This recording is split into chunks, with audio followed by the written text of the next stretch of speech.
Selain menjawab pertanyaan, masing-masing calon gubernur juga diberi kesempatan untuk menanggapi jawaban dari calon gubernur yang lain. Ya, dan untuk memastikan debat ini berlangsung adil, maka pertanyaan untuk masing-masing subtema akan dilakukan pengundian. Hadirin sekalian, pendalaman visi, misi, dan program kerja akan dimulai dengan calon gubernur nomor urut 3. Untuk itu kami persilakan Bapak Yayat Supriyatna untuk mengambil pertanyaan subtema di dalam fishbowl. Dan setelah itu mohon diperlihatkan ke kamera, hadirin dan juga diperlihatkan kepada moderator. Kami persilakan Bapak.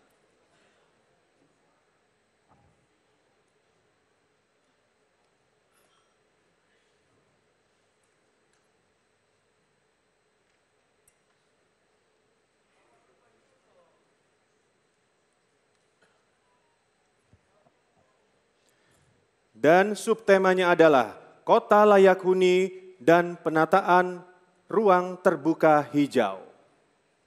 Ya, dan sebelum masuk ke pertanyaan, mari kita juga akan saksikan video dari subtema berikut ini.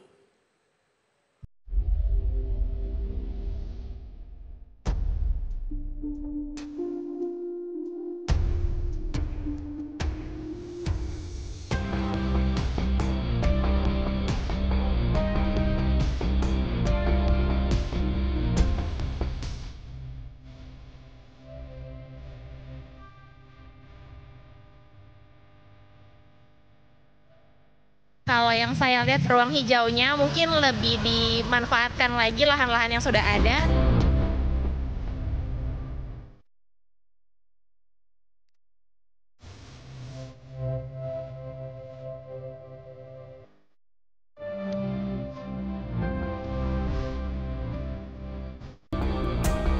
Karena Jakarta perlu lahan hijau, terutama untuk udara yang segar, juga penyerapan air yang baik.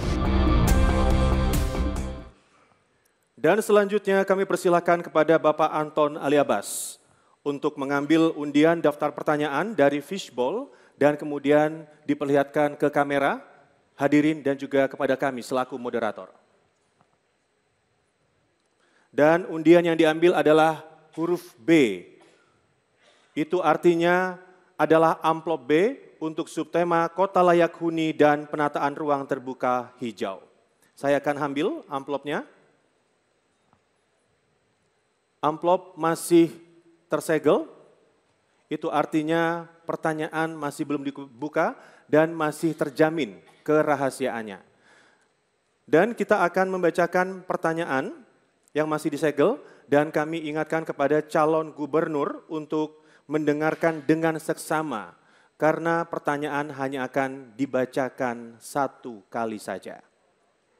Pertanyaan untuk calon gubernur nomor urut 3, Bapak Pramono Anung. Saya buka amplopnya.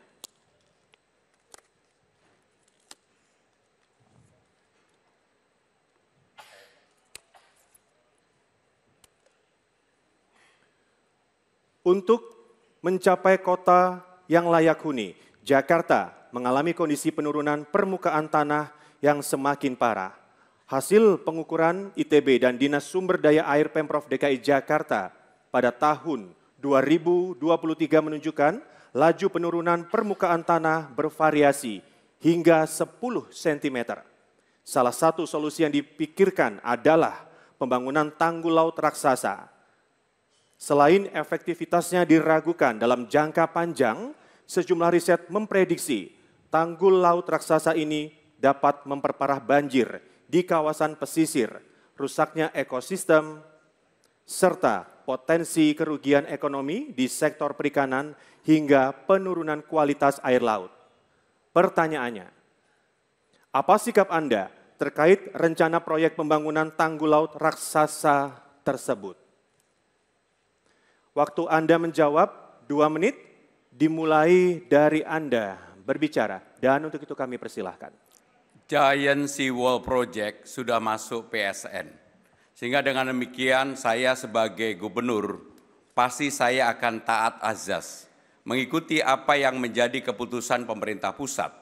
Untuk itu, Kebetulan dalam pembuatan PSN ini saya terlibat, sehingga dengan demikian saya pasti setuju dan mengikuti apa yang menjadi prinsip untuk pertahanan laut dan banjir pesisir tentu akan kami dukung sepenuhnya. Pemerintah Jakarta sekarang ini harus bertanggung jawab kurang lebih 11,1 kilometer yang belum terselesaikan. Hanya yang membedakan, pengalaman saya pribadi ketika G20 di Bali, bukan lagi sekedar giant sea wall, kalau saya akan mengusulkan giant mangrove wall. Karena apa? Selain ekosistem lebih bagus, ekologinya juga jauh lebih bagus. Sehingga komitmen itu akan kami teruskan, tetapi ditambahkan dengan menanam pohon mangrove yang menjadi kekuatan kita bersama. Selain itu, hal yang menjadi penting adalah juga melibatkan masyarakat yang ada di sekitar ketika giant mangrove wall atau giant sea wall ini dibangun.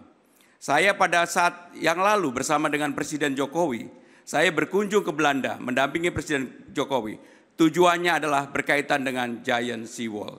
Saya berharap apa yang menjadi hal yang dicita-citakan oleh pemerintah sebelumnya bisa diselesaikan di pemerintah yang akan dipimpin oleh Presiden Prabowo Subianto. Karena bagaimanapun giant sea wall sudah menjadi komitmen dan sudah masuk di dalam proyek strategis nasional, dan sekarang ini sebagian sudah dibangun oleh pemerintah pusat dan juga oleh pemerintah Jakarta. Pemerintah Jakarta mempunyai tanggung jawab 11,1 km, sehingga akan kami lanjutkan menjadi giant mangrove wall. Terima kasih. Baik, waktu sudah habis. Terima kasih jawabannya calon gubernur nomor urut 3. Dan berikutnya saya akan langsung berikan kesempatan kepada calon gubernur nomor urut 1, Bapak Ridwan Kamil, untuk memberikan tanggapan terhadap jawaban dari calon gubernur nomor urut 3. Waktunya 1 menit, Bapak, dimulai sejak Bapak berbicara. Kami persilakan. Iya, terima kasih. Saya kira saya setuju, jawabannya memang kurang lebih ada di sana juga. Tapi tambahan dari saya, pembangunan apapun di Jakarta harus dengan prinsip sustainable development. Adil sosial, adil ekonomi, adil juga terhadap lingkungan. Maka kunci pertama adalah dialog dengan warga, dengan LSM, dengan Walhi, dengan semuanya. Dirumuskan apakah itu solusi satu-satunya. Menambahi mangrove juga bagian dari visi misi kami, memperbanyak tanggul existing diperluas juga adalah visi misi kami, tapi tambahannya adalah ruang dialog itu harus kita kuatkan. Dan Giant Sea Wall, gagasan kami adalah bukan bendungan tapi kawasan. Di sana harus ada ruang sosial untuk masyarakat, untuk Gen Z, untuk lain-lain yang akan membuat keadilan, kembali lagi keadilan tata ruang harus hadir di kawasan Giant Sea Wall. Terima kasih. Baik, waktu sudah habis. Berikutnya kami berikan kesempatan untuk memberikan tanggapan, yaitu calon gubernur nomor urut 2. Mohon tenang, kita berikan kesempatan kepada calon gubernur untuk memberikan tanggapan. Selanjutnya, calon gubernur nomor urut 2, Bapak Dharma Pongrekun, untuk memberikan tanggapan terhadap jawaban dari calon gubernur nomor urut 3. Waktunya juga 1 menit, Bapak. Dimulai sejak Bapak berbicara, kami persilakan. Karena Giant Sea Wall sudah menjadi program pemerintah, program strategi nasional, maka mau tidak mau kami sebagai gubernur, karena ini juga tujuan daripada itu semua asal kembali lagi manusia yang diutamakan. Manusia penting sekali diutamakan. Siapa manusia di sana? Yaitu para nelayan. Jangan lupa nelayan telah dirugikan 26 juta per hari. Kalau dihitung dalam 1 tahun berarti 137 miliar.